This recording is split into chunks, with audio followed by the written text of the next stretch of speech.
सभापती महोदय, या ठिकाणी मी अशा तऱ्हेने सूचना दिली की राज्यातील शासकीय हॉस्पिटल असेल किंवा शासकीय मेडिकल कॉलेज असतील, या ठिकाणी कॉन्ट्रॅक्ट बेसिसवर काम करणाऱ्या ज्या परिचारिका आहेत, जवळजवळ 30,000 परिचारिका आहेत, आणि यांनी आताच नोटीस दिलेली आहे की 7वा पे कमिशन आम्हाला लागू करा, आणि त्यासाठी त्यांनी 18 जुलैपासून संपावर जाण्याची नोटीस दिलेली आहे.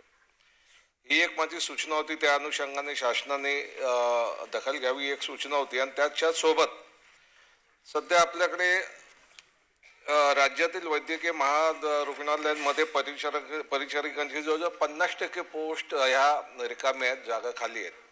तर त्या अनुषंगाने शासन काय कारवाई करणार या संदर्भाने या सूचना मी दिल्या होत्या. माझी आपणास या सूचनेच्या माध्यमातून एक उपप्रश्न असा आहे की मंत्री महोदयांनी लेखी निवेदनात वैद्यकीय शिक्षण अंतर्गत महाविद्यालय व रुग्णालयातील 6,103 पदं रिक्त असल्याचे आपण कबूल केलेले आहे.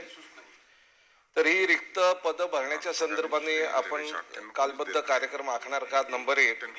नंबर 2, संपावर गेलेल्या या परिचारिकांच्या या विषयाची आपण शासन दखल घेणार का? नंबर 2. आणि बाकी याच्यामध्ये आपण फार मोठं निवेदन दिलेलं आहे, त्याच्यात अनेक मुद्दे आहेत. त्या संदर्भाने आपण तातडीने आपल्याकडे बैठकीचं आयोजन करणार का?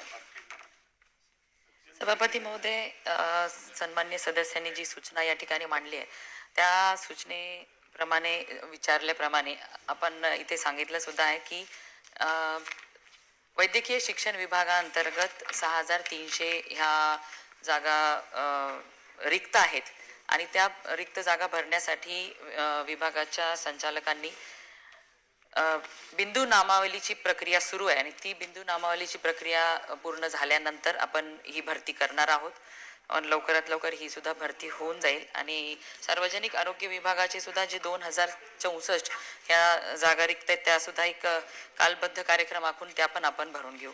आणि ज्या कॉन्ट्रॅक्च्युअल या ठिकाणी संपावरती बसलेले स्टाफ आहे त्यांच्या बाबतीत सुद्धा त्यांच्या ज्या मागण्या आहेत त्या मागण्यांच्या संदर्भात एक आपण सर्व अधिकारी आणि आपल्या सोबत एक बैठक पुढच्या आठवड्यामध्ये अधिवेशन संपल्यानंतर लावू आणि ज्या त्यांच्या मागण्या आहेत त्या सोडवण्याचा आपण प्रयत्न